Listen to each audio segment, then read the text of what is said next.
Young billionaire kicks a cardboard box on the sidewalk, but when he hears a voice from inside, he panics.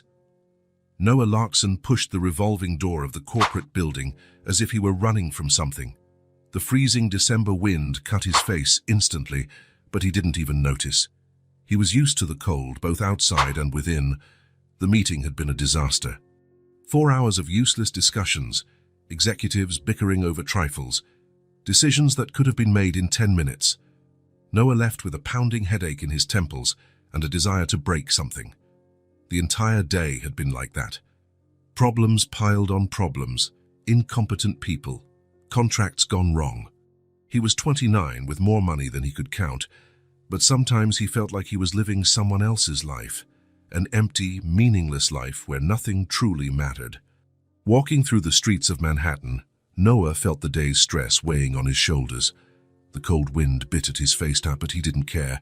He was angry at work, angry at people, angry at himself. That's when he saw the box. It was tossed on the sidewalk, leaning against a trash can. Brown cardboard, wet from the rain.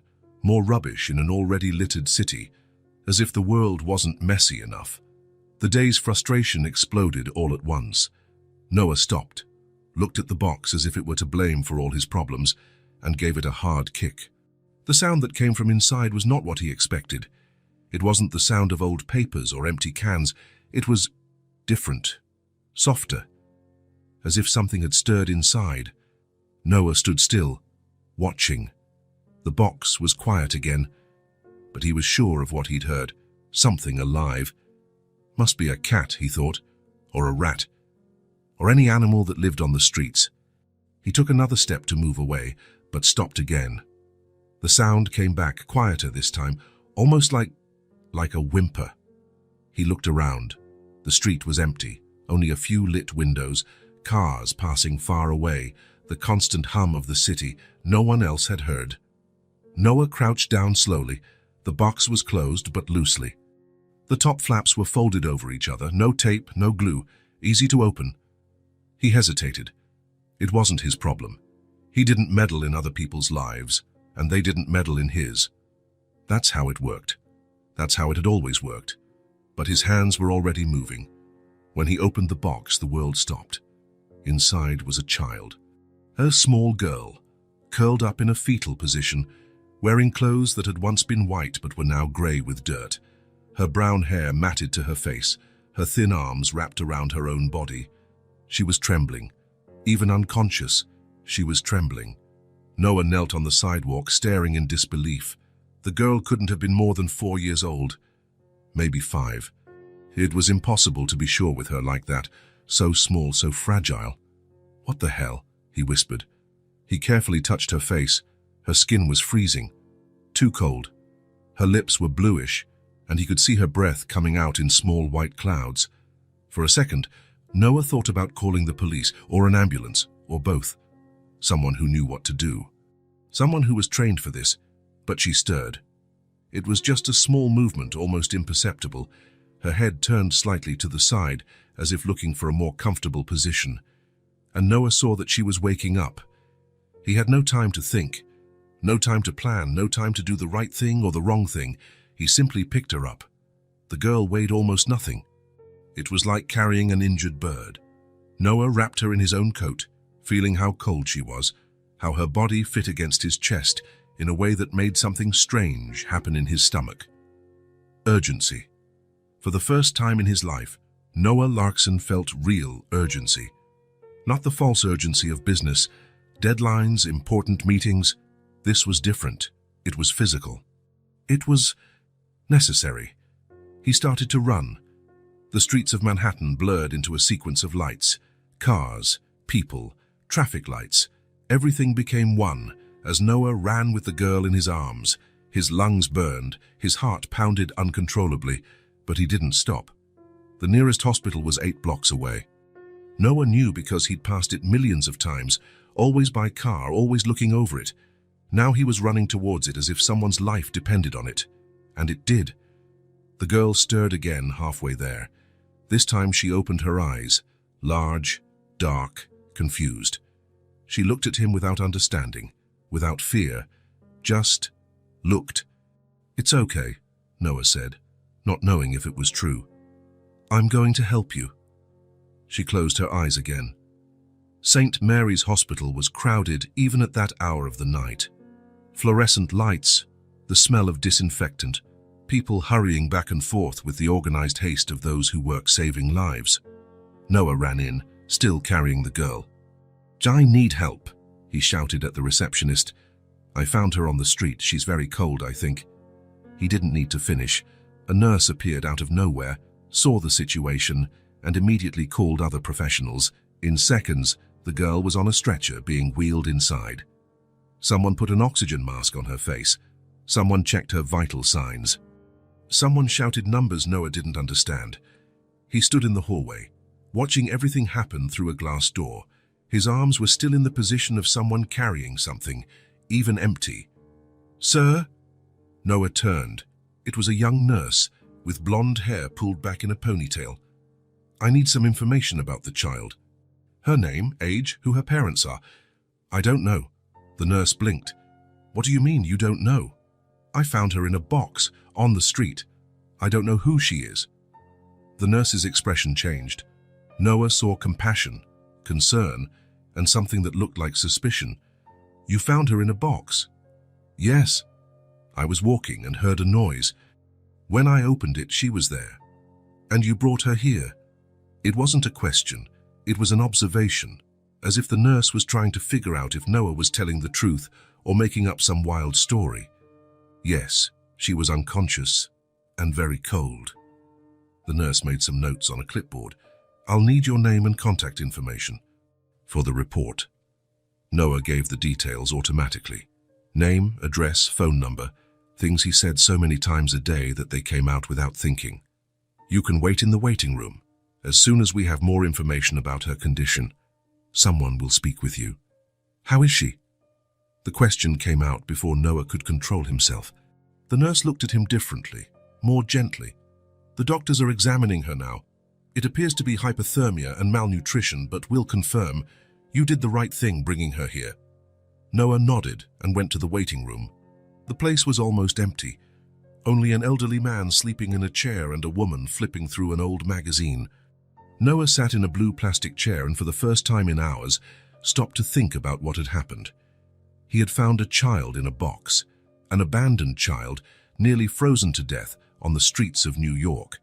And instead of calling the authorities, instead of doing what any sensible person would do, he picked her up and brought her to the hospital as if she were what? Her father, a relative, a stranger who cared.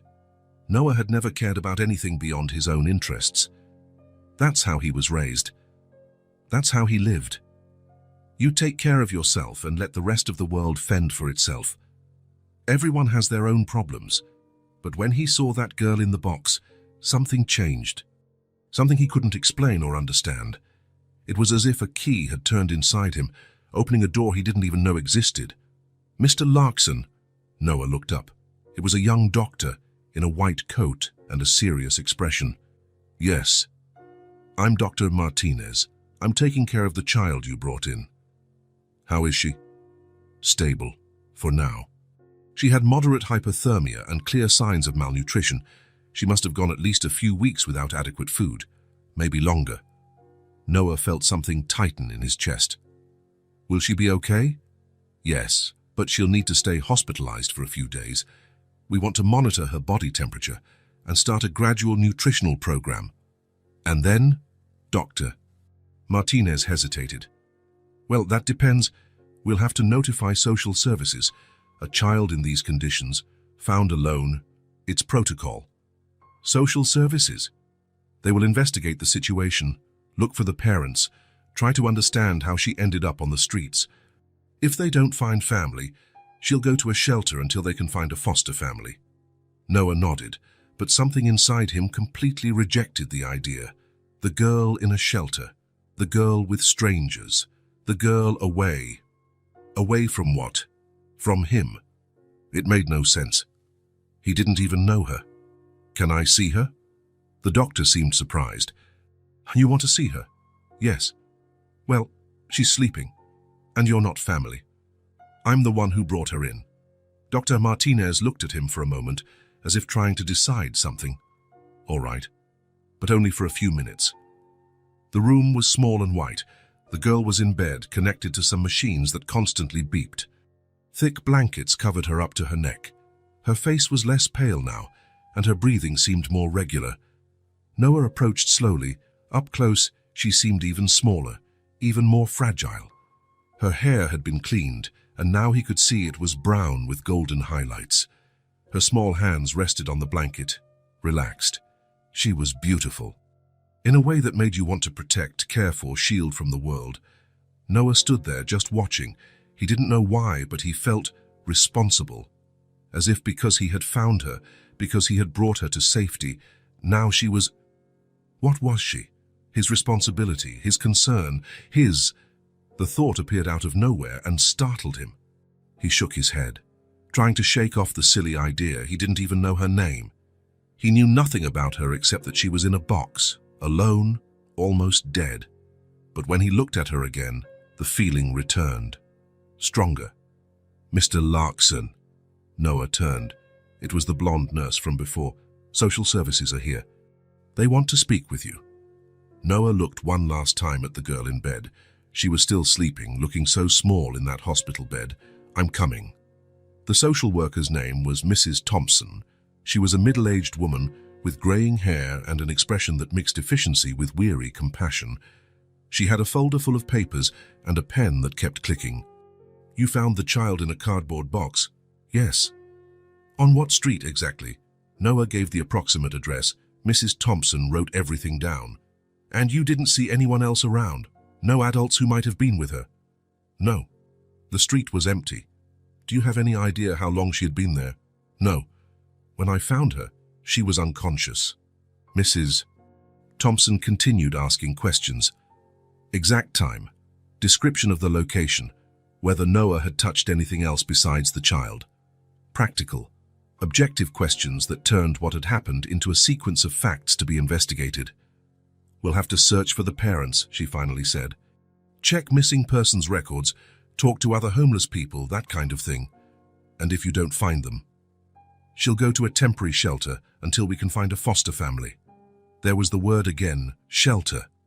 Noah imagined the girl in a place full of other children, sharing rooms, eating at set times, just one more on a list. How long does that take? Mrs. Thompson shrugged. It depends. Young children are usually adopted faster, but, well, this one might have some trauma. It could take a bit longer. Trauma? Mr. Larkson, a 4-year-old child doesn't end up in a box by accident. Something very bad happened to her. Noah felt that tightening in his chest again. Can I keep her until you find her parents? The question came out before he could think. Mrs. Thompson stopped writing and looked at him. What do you mean? While you investigate, instead of putting her in a shelter, she can stay with me. You want temporary guardianship of her? Yes, I think so. Mrs. Thompson put her pen on the table. Mr. Larkson, do you understand that this involves background checks, home visits, interviews, and that the child may have special needs considering what she's been through? Noah hadn't thought about any of that. In fact, he hadn't thought it through properly. The idea had simply appeared and come out of his mouth before he could control it. I can give her everything she needs. It's not about money, it's about care, attention, emotional stability. Mrs. Thompson studied him for a moment. Do you have experience with children? No. Are you married? Do you have children? No. Close family who can help? No. With each answer, Noah saw his chances diminishing. Mrs. Thompson was right. He knew nothing about caring for children. He lived alone and worked 16 hours a day, had no experience with anything that wasn't making money. I'll be honest with you, Mrs. Thompson said. It's very difficult to get temporary guardianship without prior experience, especially for a single man, especially in a situation like this. Noah nodded. It was obvious, it was logical, it was sensible, but when he thought about the girl waking up alone in a shelter, surrounded by strangers, with no one she knew. Never mind, he said. It was a silly idea. Mrs. Thompson put her papers back in the folder. We will investigate the case. If we need more information, we'll contact you. She stood up to leave, but stopped. Mr. Larkson, what you did today was admirable. Many people would have just walked past. After she left, Noah was alone in the waiting room again. It was almost 2 in the morning and the hospital was quieter. Only the distant sound of medical equipment and occasional footsteps in the hallway. He should go home, take a shower, get some sleep, go back to his normal life. Tomorrow, Mrs. Thompson and her team would take care of everything. The girl would be fine. She would be cared for by professionals who knew what they were doing, but his feet wouldn't move. Instead, Noah got up and went back to her room. The girl was still sleeping. The machines kept beeping. The blankets continued to wrap her like a protective cocoon. Noah sat in the chair beside the bed. He didn't know why. He didn't know how long he would stay. He just knew he couldn't leave. That's when she woke up. First, it was just her eyes moving beneath her eyelids. Then a small movement of her head. Finally, she slowly opened her eyes, blinking a few times until she could focus. When she saw Noah, she didn't seem scared. She didn't scream, didn't cry, didn't try to hide. She just looked at him with a calm curiosity. "Hi," Noah said softly. She looked at him for a few more seconds before answering. "Hi." Her voice was small, hoarse, but clear. Noah leaned forward slightly. "How are you feeling?" She thought about the question as if it were a complicated thing to answer. "I'm not cold anymore." It was the first time Noah had truly heard her speak. Her voice was sweet, but there was something in it that wasn't common in children, a kind of ancient seriousness. "Son, that's good. You were very cold when I found you." "Was it you who found me?" "It was." She studied him more carefully. "Thank you for helping me." The simplicity of the phrase made something stir in Noah's chest. She was thanking him. After all she had been through, after being abandoned in a box like trash, she was thanking him. "Why were you in the box?" She was quiet for a moment, looking at the ceiling. "It was very cold. That's why I went into the box." Noah waited, but she didn't say anything else. "And where were you before? Where is your home?" "I don't have a home." The answer was so direct it hurt. Noah swallowed hard. "And your parents? Your mum, your dad?" "My mum left." "Left how?" She looked at him again. There was something in her eyes that was too old for her age. "We lived on the street. She said she was going to look for food and didn't come back. Then I was alone." Noah felt the world spin a little. A 4-year-old child, alone on the streets. Looking for food, looking for shelter, looking for warmth, until she found a cardboard box and decided that was better than nothing. "How long were you alone?" She shrugged. "I don't know. A lot of days. I counted, but then I stopped." Jesus. Noah ran a hand through his hair, trying to process the information. Weeks, maybe longer. A 4-year-old girl, alone, surviving as best she could. "Are you hungry?" "Always." The answer came too quickly, as if it were a permanent state. "I'll ask the nurse to bring you something." "Can you?" "Of course." She smiled for the first time. A small, somewhat shy but real smile. "What's your name?" Noah asked. "Ellie." "Ellie. That's pretty. And you?" "Noah." She repeated the name a few times, as if testing how it sounded. "Noah. I like it." They were silent for a few minutes. Ellie looked around the room with curiosity, touching the blankets, observing the machines. "Is this a hospital?" she asked.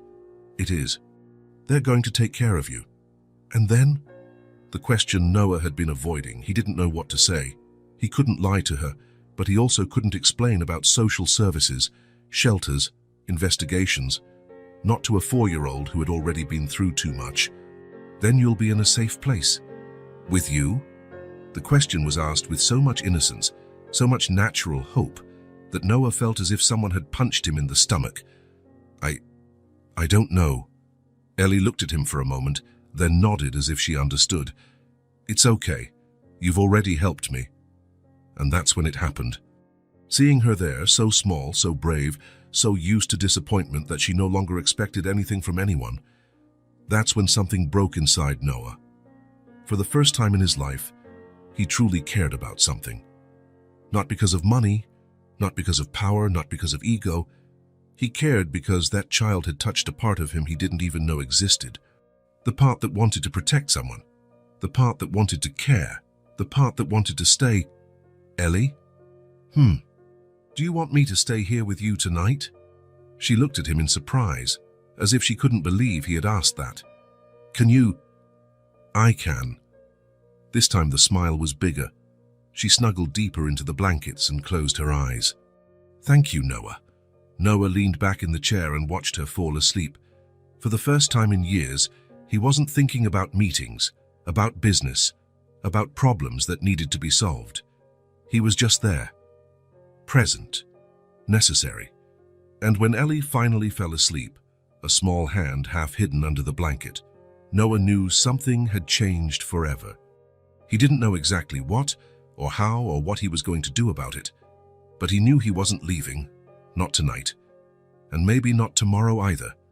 For the first time in his life, Noah Larkson had found something more important than himself. 3 days. That's all the time Noah got with Ellie at the hospital before Mrs. Thompson returned. She appeared at the room door with the same folder of papers and the same efficient expression as before.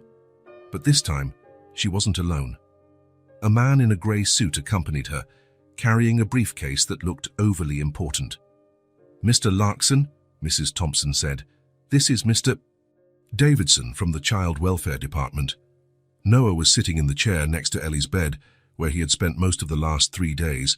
She was awake, colouring in a book a nurse had brought, but she stopped when she saw the visitors. Ellie, Mrs. Thompson approached the bed with a smile that tried to be comforting. How are you feeling? Ellie looked at Noah before answering, as if asking for permission. Good. That's good. You really are much better. Mrs. Thompson turned to Noah. The doctor said she can be discharged today. Great, Noah said, but something in the woman's tone put him on alert. Davidson stepped forward. Mr. Larkson, we have prepared a placement at St. Joseph's Children's Shelter for Ellie. It's an excellent institution with trained professionals and other children her age. The words hit Noah like a punch. He knew this moment would come, but somehow he had convinced himself that maybe a shelter, it's standard procedure. Mrs. Thompson explained. We're still investigating the case, looking for family members, but in the meantime, she needs a suitable place to stay. Noah looked at Ellie. She had completely stopped colouring and was looking between the adults with an expression he now knew well. It was the same expression as when she talked about her mother leaving. Resignation. As if she already knew people always ended up leaving. What if she stayed with me? The words came out before Noah could think straight. Mrs. Thompson and Davidson exchanged a look. Mr. Larkson, Davidson said, we've discussed this. You have no experience with children. You haven't undergone any evaluations. I can undergo any evaluation you want. It's not just that. A traumatized child like Ellie needs specialized care, professionals who understand. She doesn't want to go to a shelter. Everyone looked at Ellie. She had her head down, fiddling with her crayon. Ellie, Mrs. Thompson said gently, how about meeting other children? At the shelter. There are girls and boys your age, toys, a big room to play in. Ellie didn't answer. She just huddled a little further into the bed. Noah felt something burn in his chest. Anger, frustration, and something else he couldn't name. It was as if they were trying to rip a part of him away. How long does it take to get temporary guardianship? Davidson sighed. Mr. Larkson, I'll be direct. Single men rarely get custody of young children, especially in cases like this. Statistics show... I don't care about statistics, Noah interrupted him. I want to know what I need to do. Mrs. Thompson looked at him with a different expression. Less professional, more human. Are you sure about this? Taking care of a child is a full-time responsibility, 24 hours a day, 7 days a week. She will need school, a doctor, clothes, proper nutrition. And more than that, she will need attention, affection, emotional stability. I can give her all of that. With what experience? Noah looked at Ellie again. She had raised her head and was looking at him with something that looked like hope, cautious hope, as if she didn't want to be disappointed again. With the experience of wanting to try? Silence stretched in the room. Davidson fidgeted with his papers, clearly uncomfortable. Mrs. Thompson studied Noah as if trying to read something in him. "It would have to be temporary guardianship," she finally said, "while we investigate the case, and with regular visits from our professionals." "That's fine. And background checks, home visits, psychological interviews. That's fine. And if at any time we consider that it's not working, it will work." Mrs. Thompson looked at Davidson, who shook his head in disapproval. She sighed. "I'll need a lot more documentation. Proof of income, personal and professional references, medical report." "How long?" "A week, maybe 2. Noah's heart sank. 2 weeks of Ellie in a shelter. 2 weeks of her thinking he had left too. "What if I submit everything today?" Davidson laughed. "Mr. Larkson, these processes take time." "It's not possible." "It is possible," Noah said, pulling out his phone.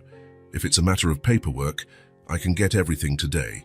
He started dialing numbers, lawyers, accountants, doctors, people who worked for him, who owed him favors, who could make things happen. In 15 minutes, he had mobilized half a dozen professionals to prepare all the necessary documents. Mrs. Thompson listened, impressed. "Mr. Larkson, even if you get all the paperwork, we still need to do the visits, the interviews. Do them today. Today. Now. I can pay overtime for whoever is necessary. I can pay for transportation. I can pay whatever it takes.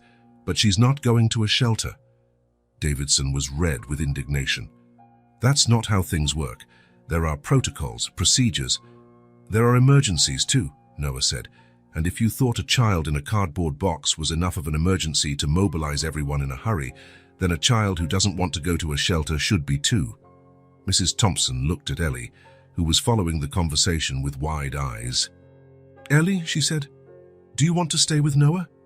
Ellie looked at Noah, then back at Mrs. Thompson. For a moment, Noah was afraid of the answer. What if she said no? What if she preferred to go to the shelter with other children instead of staying with a stranger she had known for 3 days? "Can I?" The question was asked with so much hope, it made Noah's heart ache. "If everything goes well with the documentation," Mrs. Thompson said. "Yes." Ellie smiled, the first big smile Noah had seen from her. "Then I want to?" Davidson tried to protest a little more, but Mrs. Thompson was already picking up the phone. In 2 hours, half of the Child Welfare Department was at the hospital checking documents, conducting interviews, and preparing the paperwork for temporary guardianship. Noah went through the interviews as if he were in an important business meeting. He answered all questions, signed all papers, gave all the information requested. And when Mrs. Thompson finally said him approved, he felt a relief he didn't know was possible. "It's temporary," she stressed once more. "Initial 60 days, renewable depending on the case's progress." "Understood. And we'll make weekly visits." "That's fine. And if there's any problem," and there won't be. 2 hours later, Noah was leaving the hospital with Ellie. She was wearing clothes a nurse had found for her, small jeans and a pink top that was a bit too big. She carried a plastic bag with the drawings she had made in the past few days. In the taxi, she was glued to the window, watching the city pass by. She didn't say much, but Noah could feel her nervous energy. She was going to a stranger's home, to a place she had never seen, with someone she had known for only a few days. "Are you okay?" he asked. She nodded, but kept looking out the window. Noah's apartment was on the Upper East Side, on the 22nd floor of a building with a view of Central Park. It was large, modern, filled with expensive furniture and artwork he never really stopped to look at. It was the kind of place that impressed clients and colleagues. But when he opened the door for Ellie, Noah saw the apartment through her eyes. Cold. Empty. Too quiet. "Is this where you live?" she asked, walking slowly through the entrance hall. "It is. Now it's where you live too." She continued exploring, touching things carefully, as if afraid of breaking something. She stopped in front of the large window overlooking the city. "It's very high up." "It is, but it's safe."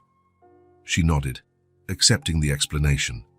Noah took her to see the apartment, the modern kitchen he hardly ever used, the living room with white sofas that looked more like decorations than places to sit.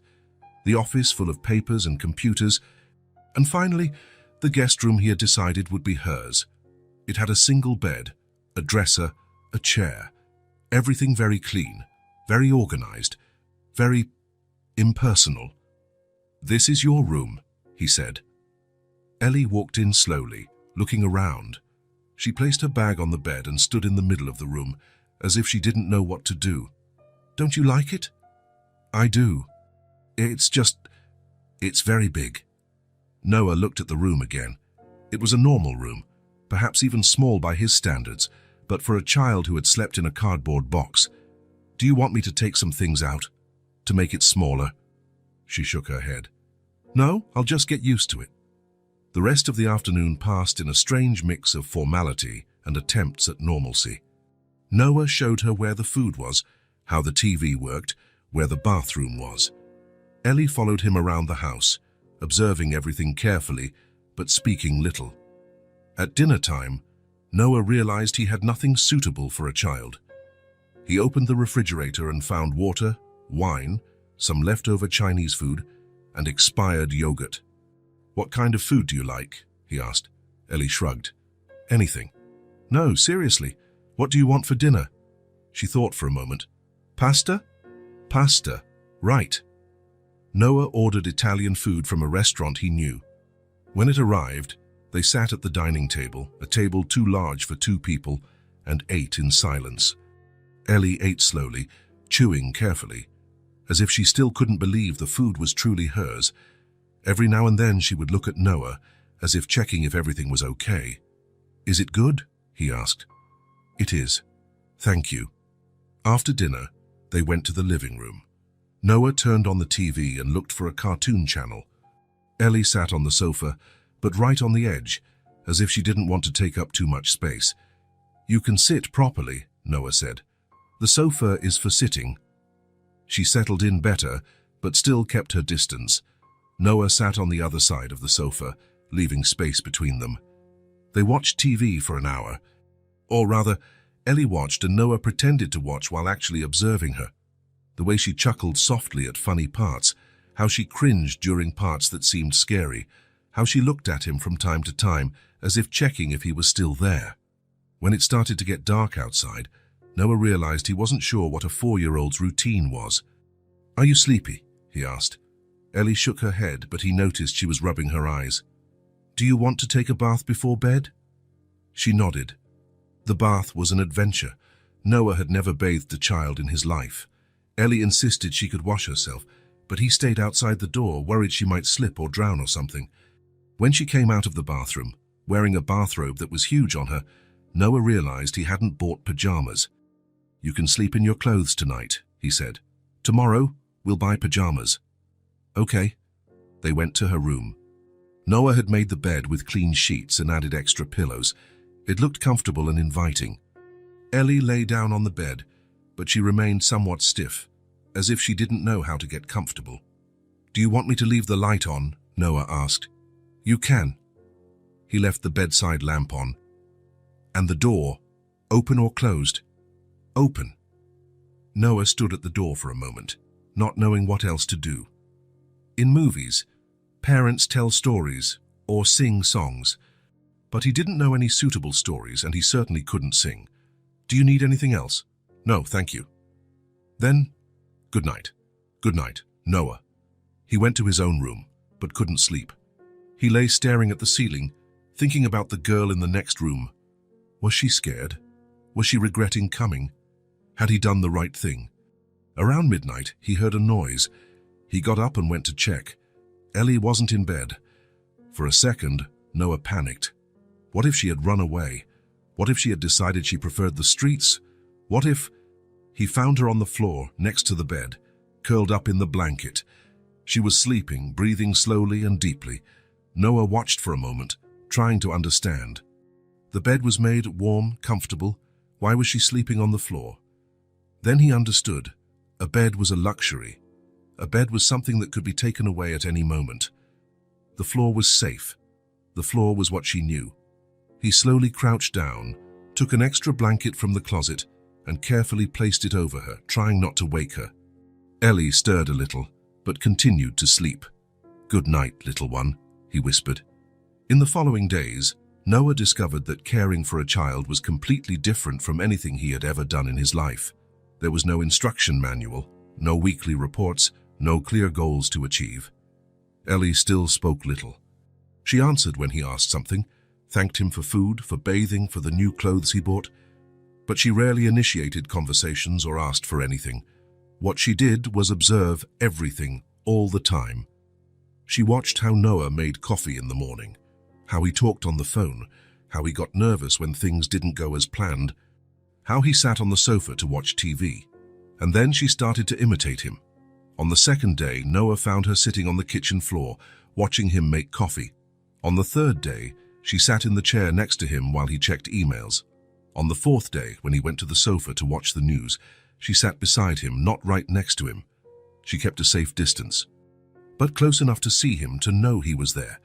It was as if she had decided that the safest way to exist in that new space was by following Noah. Wherever he went, she went. Whatever he did, she watched, as if he were an anchor in a storm. And Noah began to realize that he liked it. He liked having her around. He liked knowing that when he looked sideways, she would be there. He liked the strange responsibility of knowing that someone depended on him for more than money or business decisions. She depended on him for safety, for food, for not leaving. "Do you want to watch something specific?" he asked one night, when he realized that for a week they had only watched what he chose. Ellie shook her head. "I like what you like, but you can choose too. It's your home now." She looked at him with a serious expression. "Is it really my home?" The question made something tighten in Noah's chest. He realized that for her, nothing was guaranteed. Home, food, safety. Everything could disappear at any moment because it had disappeared before. "Yes, it is," he said. "Your home." She smiled and snuggled a little closer on the sofa. "So I can choose the channel sometimes." "You can choose whenever you want." That night, they watched cartoons until Ellie fell asleep, leaning against his arm. Noah remained motionless for almost an hour, afraid to wake her, feeling her small, warm weight against his chest. When he finally carried her to her room, she didn't wake up. And for the first time since she arrived, she slept in the bed all night.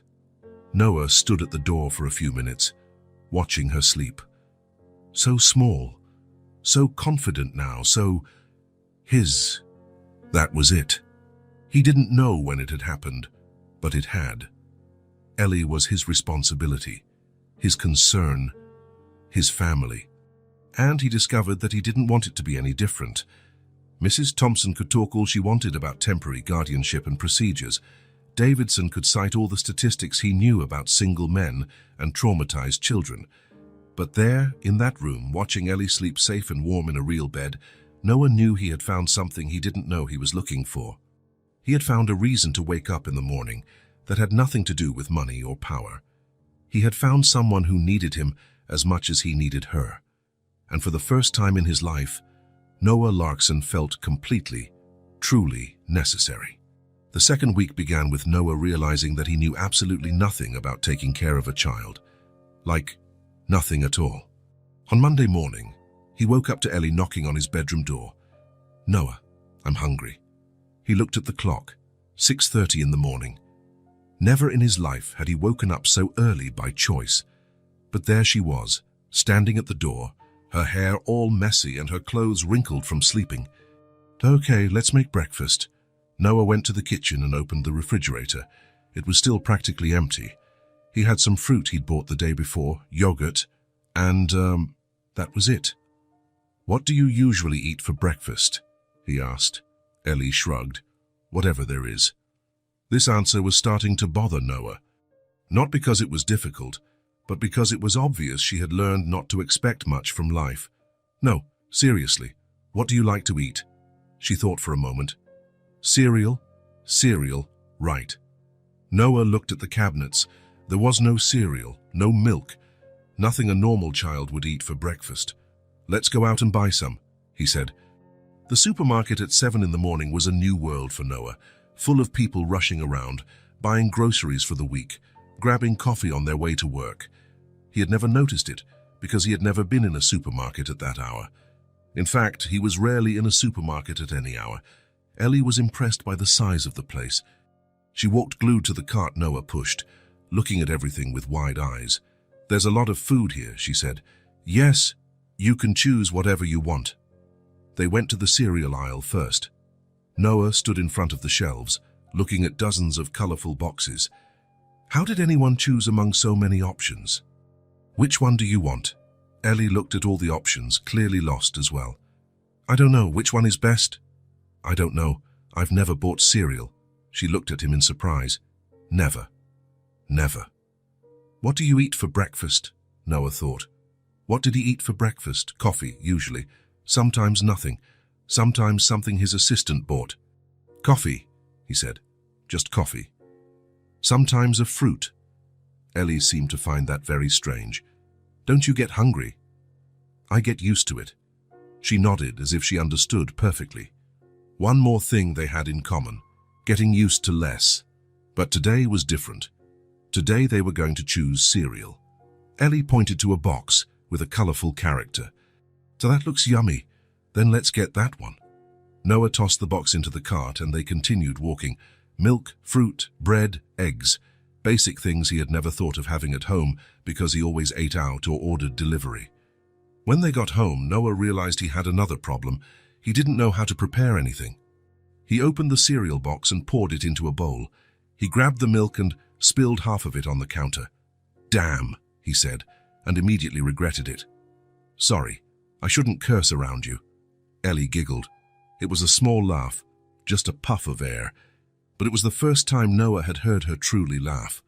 Not a polite smile or a response to what he said. A real laugh. "I can help you," she said. And then something strange happened. Noah, who ran companies, who made decisions that moved millions of dollars, who commanded meetings with dozens of executives, let a 4-year-old girl teach him how to pour milk into cereal. Ellie climbed onto a chair to reach the counter and held the milk carton with both small hands. "Slowly," she said, concentrating. "Just a little bit at a time." She poured the milk carefully, stopping when it reached the right amount. Then she took a spoon from the drying rack and handed it to him. "Done." "Thank you," Noah said. "You're good at that. I learned from my mom. She said you had to be careful not to waste." It was the first time Ellie had mentioned her mother without being asked. Noah remained quiet, waiting to see if she would continue. They sat at the table and ate in silence for a few minutes. The cereal was too sweet for Noah's taste, but he didn't say anything. It was what Ellie had chosen, so it was what they were going to eat. "Noah, did you never have family?" The question caught him off guard. He stopped chewing and looked at her. "I did. My parents, but they died when I was young. Like me." "No, I was older. I was 18. "And you were alone?" "I was." Ellie thought about it for a moment. Was it sad? Noah had never really stopped to think about it. At the time, he was so busy taking care of his business, his inheritance, his entire life that changed overnight, that he didn't have time to feel. "It was," he said, "but I got used to it." "I got used to it too," Ellie said, "but I prefer not to be alone." "Me too." After breakfast, Noah realized he had another problem. Ellie had been wearing the same clothes for 3 days. He had bought some basics on the first day, but not enough. "Let's go buy you some clothes," he said. "Do we need to?" "Yes, we do. You only have 1 change of clothes." "Okay, I can wash these." Once again, her ease in accepting the minimum made Noah uncomfortable. Not because she was difficult, but because it was obvious she had learned not to ask for anything. "You deserve to have clean clothes. Lots of clothes." The mall was another new world for Ellie. She walked hand in hand with Noah, looking at everything with fascination. The stores, the window displays, the people. In the children's clothing store, the saleswoman was super friendly and helped Noah choose what a 4-year-old girl would need. Pants, shirts, dresses, pajamas, shoes, socks, underwear. "Does she need all this?" Noah asked, looking at the pile of clothes. "Children grow fast," the saleswoman said. "Boys, and they get their clothes dirty every day." Ellie was quiet throughout the process, letting Noah and the saleswoman decide. But when the woman showed her a blue dress with small flowers, Noah saw her eyes light up. "Do you like this one?" he asked. She nodded. "Let's get it." "Are you sure? It's a bit expensive for kids, my clothes." "Let's get it," Noah repeated. Back home, Ellie wanted to try on all the clothes. Noah sat on her bed and watched her parade in each new outfit, twirling to show how it looked. When she put on the blue dress, she stopped in front of the mirror and looked at herself for a long time. "Does it look pretty?" she asked. "It's beautiful," Noah said. "You look beautiful." She smiled and twirled one more time, making the skirt of the dress swirl. "I never had a dress," she said. "Never." "No. We always took clothes that people threw away, or that someone gave us." Noah felt that tightening in his chest again. The life she had led was so different from his that sometimes it seemed impossible they were in the same world. "And now you have several dresses," he said. "That's true." She sat on the bed beside him. "Noah." "What? Why are you taking care of me?" The question was simple, but Noah didn't know how to answer. Why, indeed. At first it had been impulse, then obligation. Now, "Because I want to," he finally said. "But why?" Noah looked at her. Her serious face had her big, curious eyes. She really wanted to understand. "Because you make me feel like I'm good for something," he said. Ellie tilted her head. "You weren't good for anything before."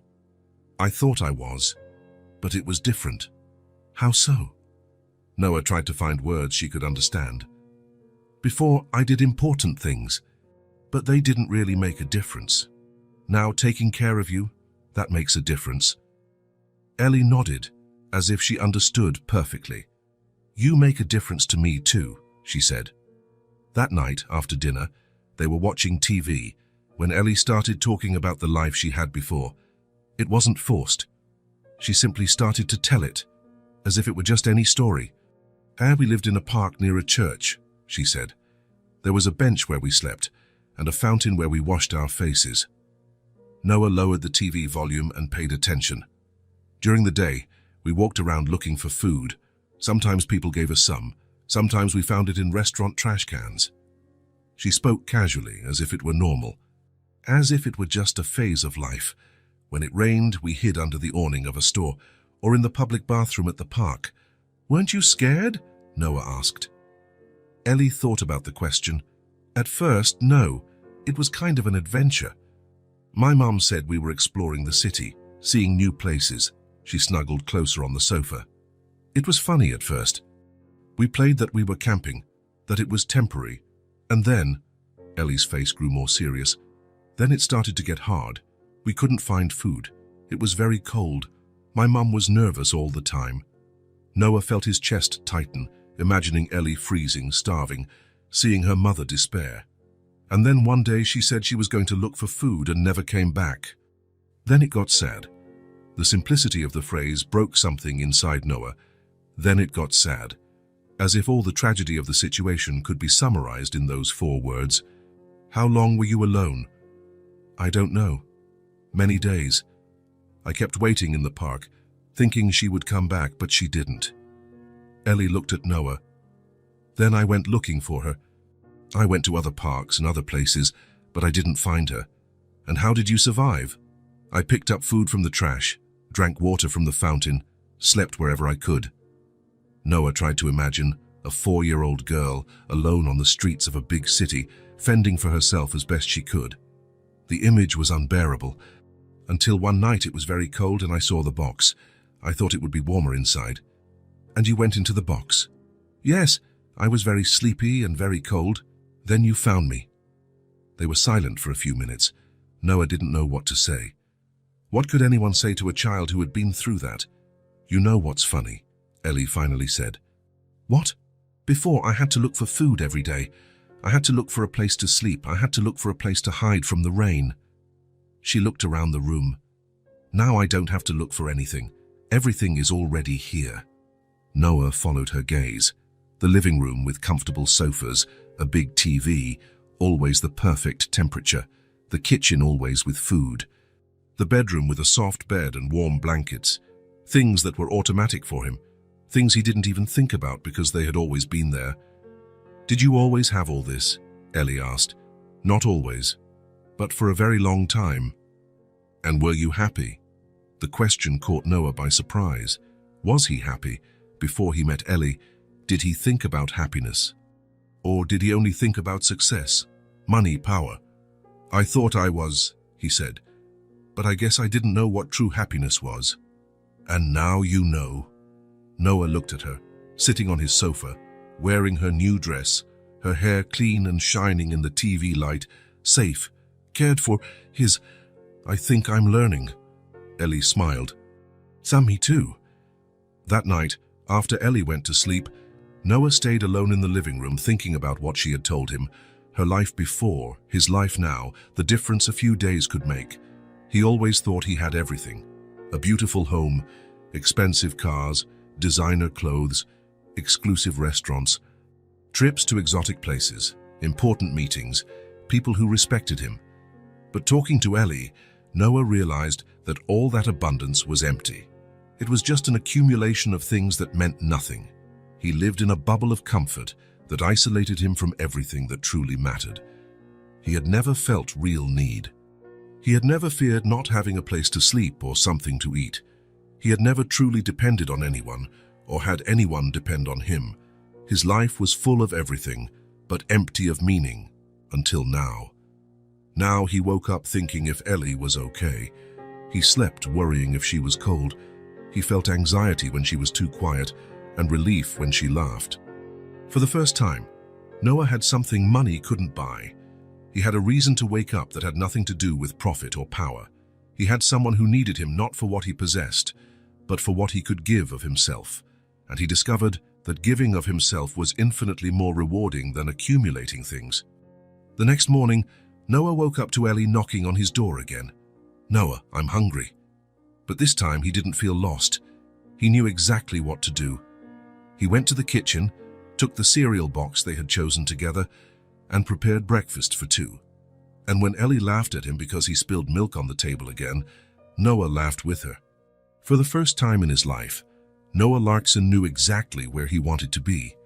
Noah spent all night thinking about the conversation he had with Ellie, about the stories she told about life on the streets, about her mother who went to look for food and never came back, about the way she told all of it, without anger, without blame, just with a sadness too accepting for her age. But something bothered Noah, not the story itself, but the fact that he had never asked if Ellie wanted to look for her mother. He had assumed, like everyone else, that the woman had simply abandoned her daughter, that she had decided that caring for a child was too difficult and had left. But what if that wasn't it? What if something had happened to her? The next morning, after Ellie had breakfast and settled in the living room to watch cartoons, Noah called a private detective he had used a few times for business investigations. "Jack, it's Noah Larkson. I need a favor." Jack Morrison was a former police officer, an expert in cases that required discretion. He had helped Noah a few times with background checks on business partners, nothing too complicated. "Sure, Noah, what do you need?" "I want you to find a person, a woman, mother of a child who's living with me now." There was silence on the other end. "Living with you?" "It's a long story. The child was abandoned. I got temporary guardianship. But I want to know what happened to her mother." "Understood.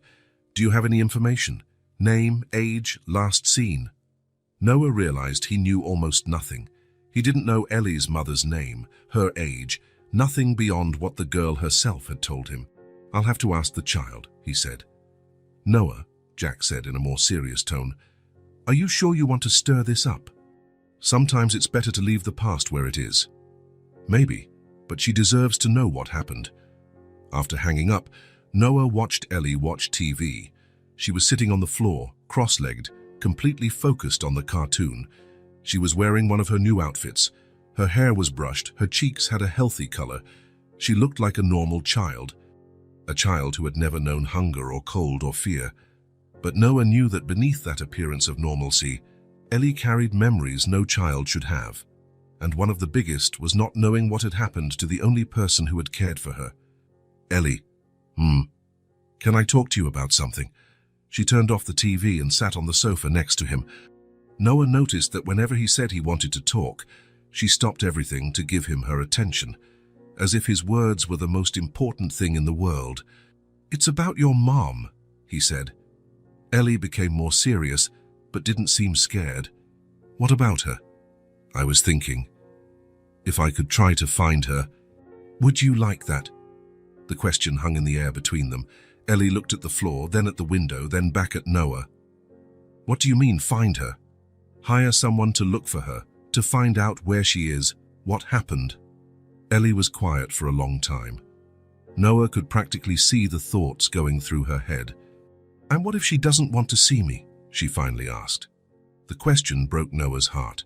A 4-year-old already thinking about rejection. "Why wouldn't she want to see you?" "Because she left me." "Ellie, sometimes people don't leave on purpose.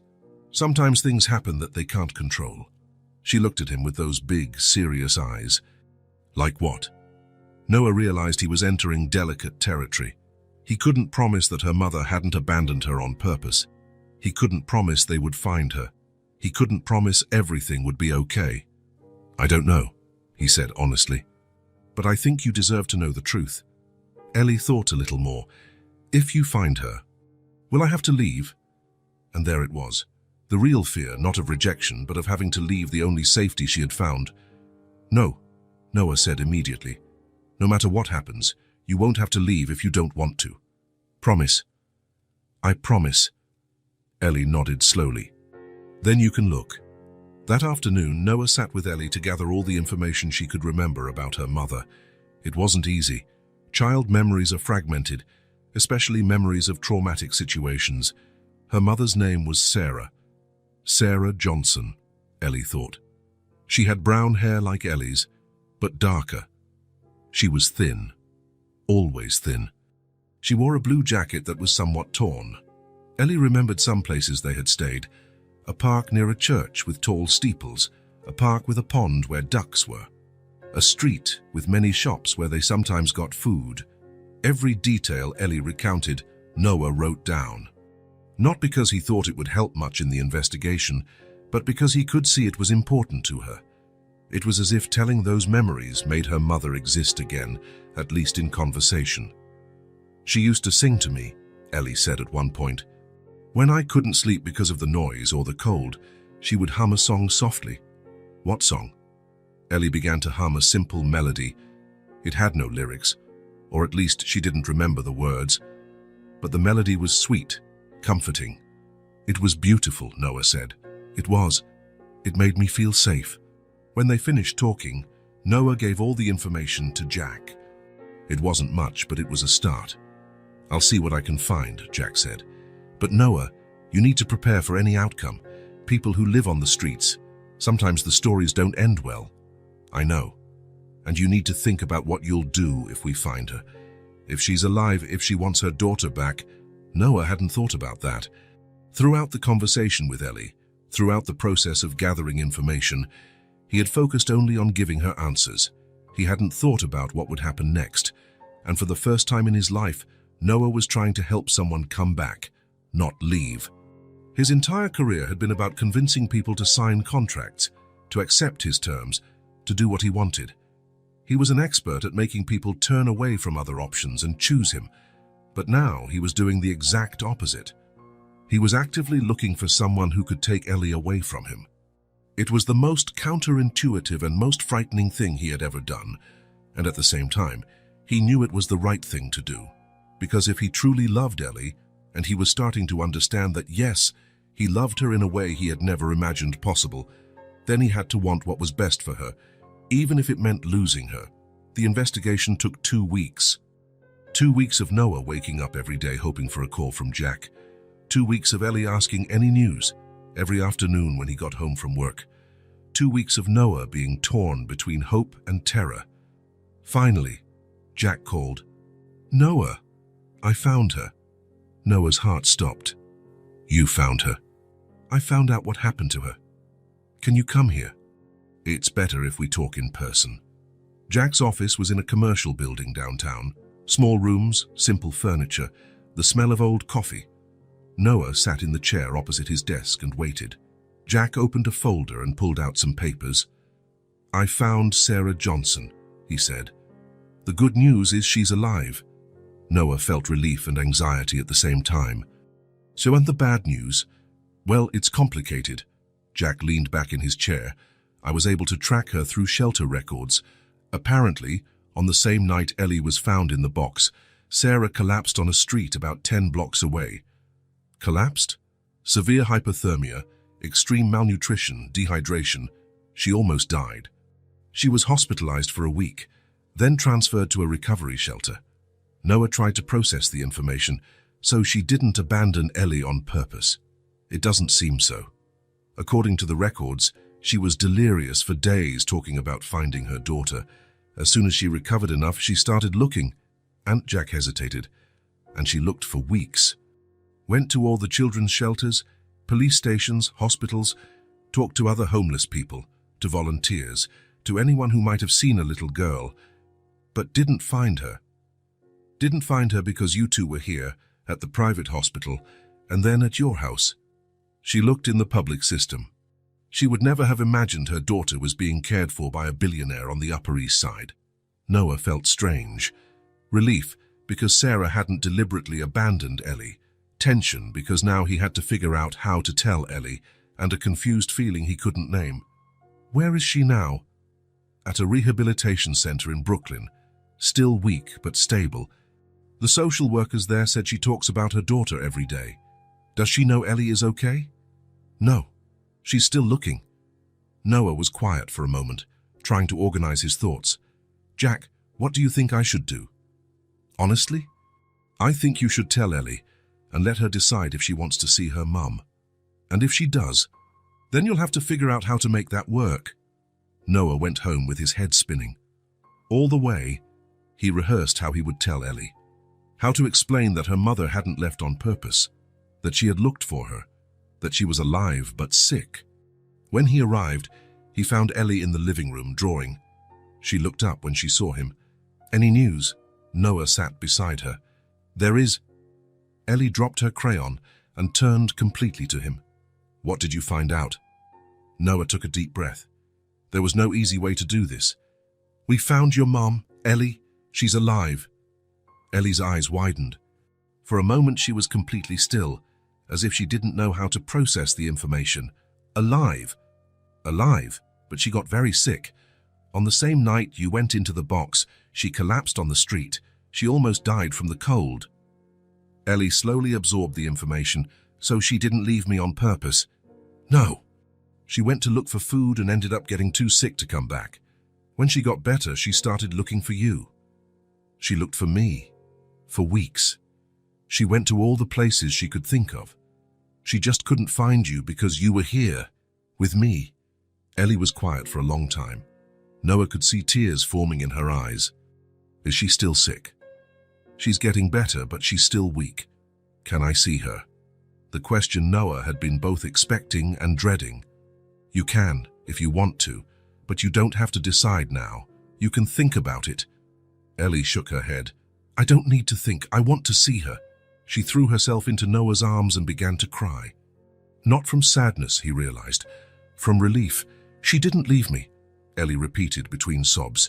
"She didn't leave on purpose." Noah held her tight, feeling the girl's chest rise and fall with her crying, and for the first time since the investigation began, he allowed himself to feel what he was truly feeling. Fear. Fear of losing her.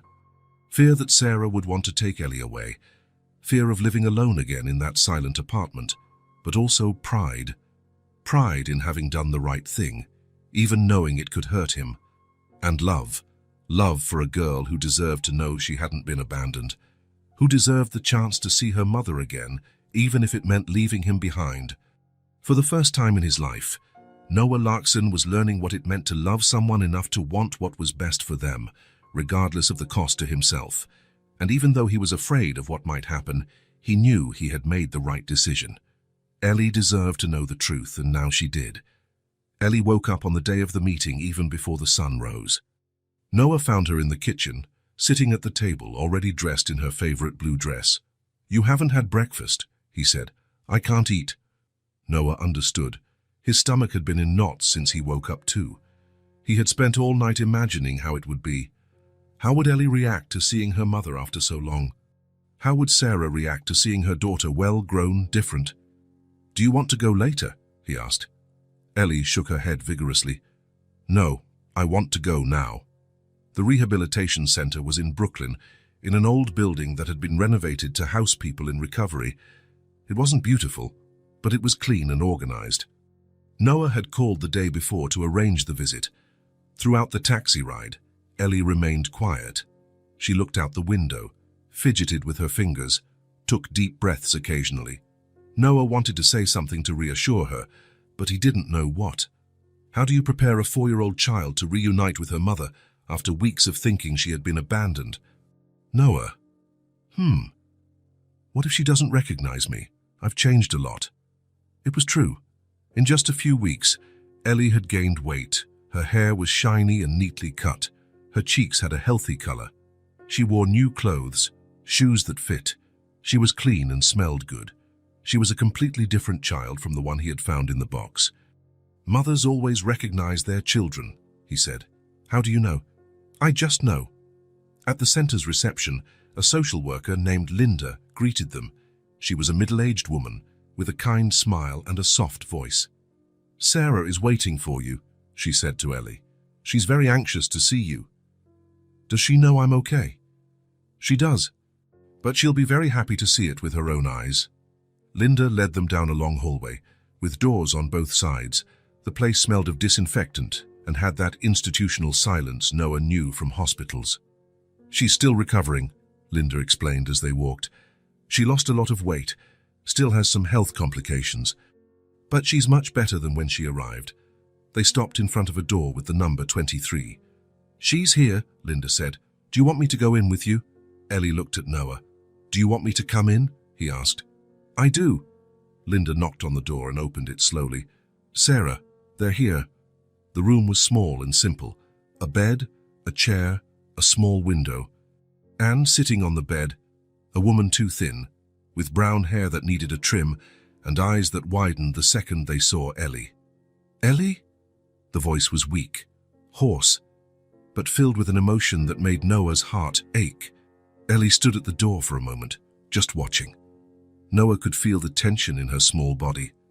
"Mommy?" And then Sarah began to cry.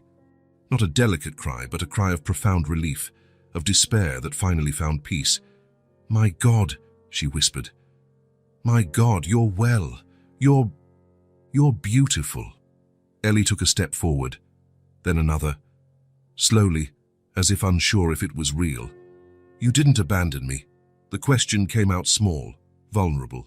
Sarah held out her arms. "Never," she said, her voice breaking. "Never, my love. I tried to come back, but my body wouldn't let me." And then Ellie ran. She ran into her mother's arms and threw herself onto the bed, clinging to her as if she would never let go. Sarah wrapped her in arms that seemed too fragile, but held Ellie as if she were the most precious thing in the world. Both cried. Sarah repeated, my girl," between sobs. Ellie just clung, her face buried in her mother's neck. Noah stood at the door, watching. Linda was beside him, also with watery eyes. It was beautiful. It was what Ellie deserved. It was what any child deserved. The certainty that she hadn't been abandoned, that she was loved, that someone had fought to come back for her. But even knowing that, even being happy for Ellie, Noah felt something painful stir in his chest. It wasn't jealousy, exactly. It was loss. The feeling that something that was his was returning to where it came from. "I looked for you," Sarah was saying. "I looked everywhere. I went to all the shelters, talked to everyone I met. I couldn't find you. I was with Noah," Ellie said, finally pulling back enough to look at her mother. "He found me in a box and took me to the hospital." Sarah looked at Noah for the first time. Her eyes were red from crying, but there was a gratitude in them that was almost painful to see. "You took care of her. It wasn't a question." "I did," Noah said. "Thank you." Sarah tried to get up from the bed, but Linda stopped her. "You still need to rest," Linda said gently. "I just want to thank him properly." You don't need to, Noah said. Anyone would have done the same. Sarah shook her head. No, not just anyone. Look at her. She ran a hand through Ellie's hair. She's healthy, happy. That doesn't happen by chance. They stayed in the room for another hour. Ellie talked about life in Noah's apartment, about the new clothes, about learning to make cereal, about watching TV on the big sofa. Sarah listened to everything with a mixture of joy and sadness. Joy because her daughter had been well cared for, sadness because she had missed all those experiences. Do you like living with Noah? She asked at one point. Ellie looked at Noah, then back at her mother. I do. He's good to me. But I missed you. I missed you too. Every day. When it was time to leave, Ellie clung to her mother again. Are you staying here? For a few more weeks, until I get stronger. And then? Sarah hesitated. It was the question everyone was avoiding, but it needed to be asked. Then we'll have to figure out what to do, she said. In the taxi back, Ellie was quiet again, but it was a different silence, lighter, as if a weight had been lifted from her shoulders. She's very thin, she finally said. She'll get better. With time and good food. She looked sad. I think she was afraid you had forgotten her. Ellie thought about it. I never forgot. Sometimes it just hurt to remember. That night, after Ellie went to sleep, Noah called Jack. How did it go? Jack asked. Well, emotional. She was happy to see her mum. And now I don't know. Noah spent the next week trying to figure out what to do. Legally, he still had temporary guardianship of Ellie. Sarah was recovering and not in a condition to care for a child. But it was obvious they both wanted to be together. The solution appeared when he was talking to Linda about the options. Sarah will need a place to stay when she leaves here, Linda said, and a job eventually. But she doesn't have money for a deposit. She doesn't have references. What if I helped? How so? Pay for an apartment, for as long as necessary. Linda seemed surprised. Mr. Larkson, that's very generous, but Sarah is proud. She might not accept charity. It's not charity. It's an investment in Ellie's future. Noah found a small apartment in Queens, 2 bedrooms, kitchen, living room. Simple, but clean and safe. It was near a good school and had a park around the corner. When he showed the place to Sarah, who was well enough to leave the center for visits, she started to cry. I can't afford this, she said. You don't need to pay now. When you're working, we'll see. Why are you doing this? Noah looked at Ellie, who was exploring the empty apartment, opening cabinets, testing faucets. Because she deserves to have a home, and you deserve to have your daughter back. The following weekend, Noah took Ellie to choose furniture.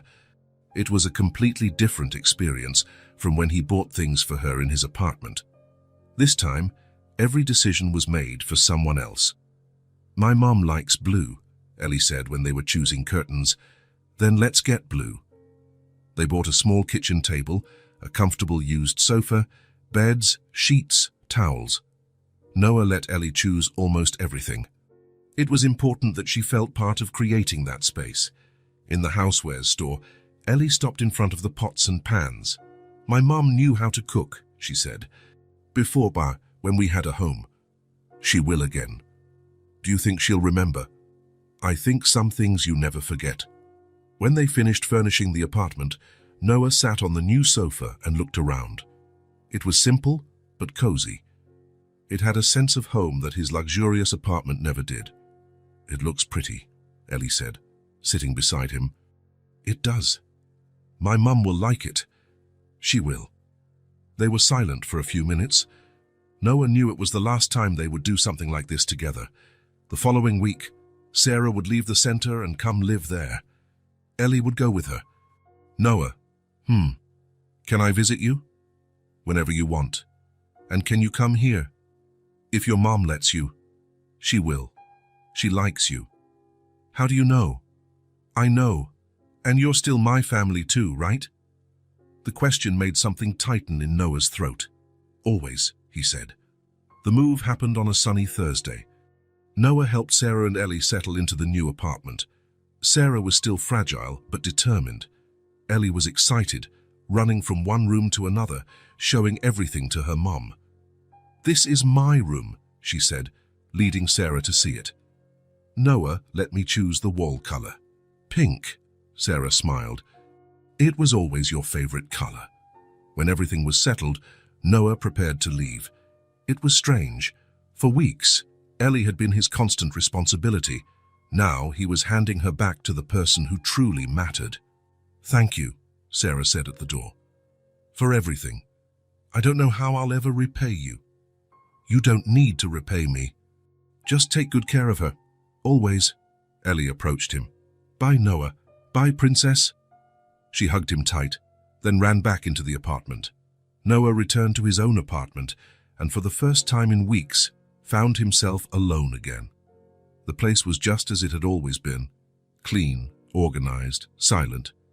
But now it felt empty in a way that hurt. He walked through the rooms, noticing things he hadn't before. The absence of Ellie's drawings on the refrigerator, the lack of small clothes in the laundry room, the silence where there had once been laughter and conversations. It was as if a piece of him had returned to another place, and perhaps that was exactly it. The following Saturday, Noah was working in his office when the doorbell rang. When he opened the door, he found Ellie standing in the hallway, holding a folded paper. Hi, she said. Hi. Are you okay? Where's your mum? She's downstairs. She said I could come up alone to give you something. Ellie handed him the paper. It was a drawing.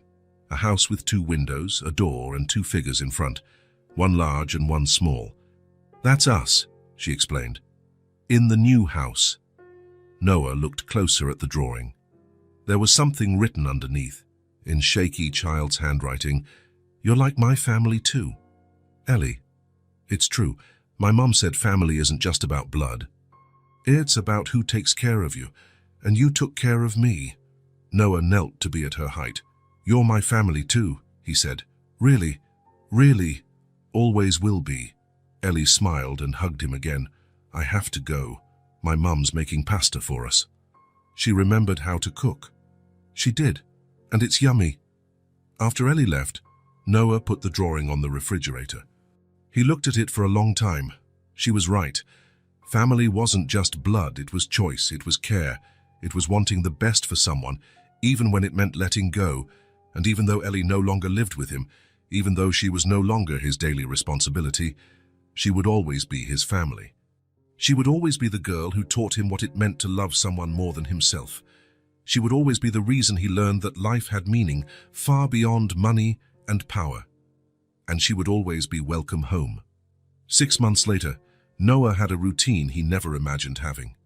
Every Wednesday, he left the office early and drove to Queens, not because he had to go, because he wanted to go, because Wednesday was the day Ellie waited for him with a smile at the window, and Sarah prepared tea for 3. On that particular Wednesday, Noah stopped at a toy store on the way. He had seen a 1,000-piece puzzle in the window and remembered that Ellie had said she wanted to learn how to do difficult puzzles. Tanhua! Ellie came running and threw herself into his arms. At 5 now, she was taller, stronger, but still fit perfectly in his hug. Sarah appeared from the kitchen, drying her hands on a dish towel. She was different from the first days in the apartment. She had gained weight, her hair was cut and shiny, and there was a lightness in the way she moved that hadn't existed before. You're just in time, she said.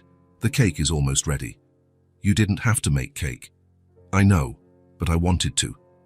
That's how it was between them now. Small gestures of affection that came not from obligation, but from genuine gratitude and affection that had grown naturally over the months. Sarah had found a part-time job at a children's clothing store. Noah continued to pay the rent, but now it was more of a family arrangement than charity. I brought you something, Noah said to Ellie, handing her the bag. When she saw the puzzle, her eyes lit up. 1,000 pieces. You remembered. After the snack, they settled on the living room floor to put together the puzzle. It was a landscape of mountains with a lake in the middle. Ellie insisted on separating all the pieces by color first. Noah, Ellie said at one point, do you have family besides us? The question caught him off guard. No, he said. You are my family. What about other children who don't have family, like we were before? Noah stopped fiddling with the pieces and looked at her. Are there other children sleeping in boxes or in parks? Yes, Noah said honestly. That's sad. You could help them too. Sarah got up from the sofa and came to sit on the floor with them. You know, she's right. When I was at the rehabilitation center, I met many mothers who lost their children because they had nowhere to live. That would be a lot of responsibility, Noah said. You have money for it, Ellie said with the brutal simplicity of children. You don't have to help everyone, Sarah said, but you could help some. Like you two helped me, Ellie added. What do you mean I helped you? You helped me. Ellie rolled her eyes. You gave us a home. We gave you family. Everyone helped everyone. That night, Sarah and Noah talked about the idea. Sarah knew the system from the inside. She knew what the real problems were, where the greatest need was. The biggest problem isn't money, she explained. It's lack of integration. Mothers are in one place, children are in another. No one works together to keep families united. Noah spent the following weeks researching, talking to social workers, visiting shelters. What he saw confirmed what Sarah had said.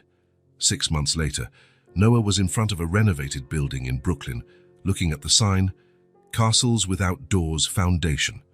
It was a name Ellie had suggested. Why castles? Noah had asked. Because every child deserves to feel like a princess or a prince. And why without doors?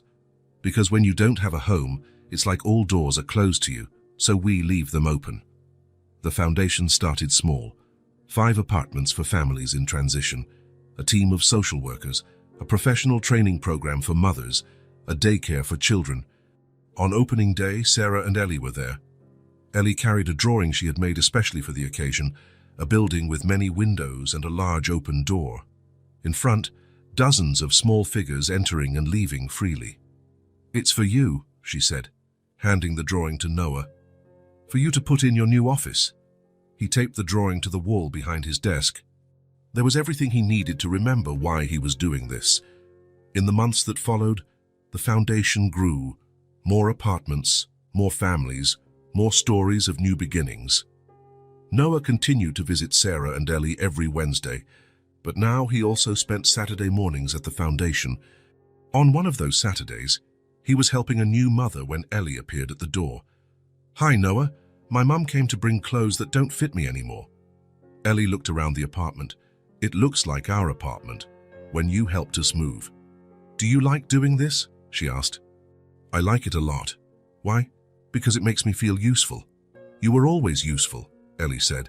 You just didn't know it. That night, Noah received a call from Sarah. Ellie wants to talk to you. Hi, Noah.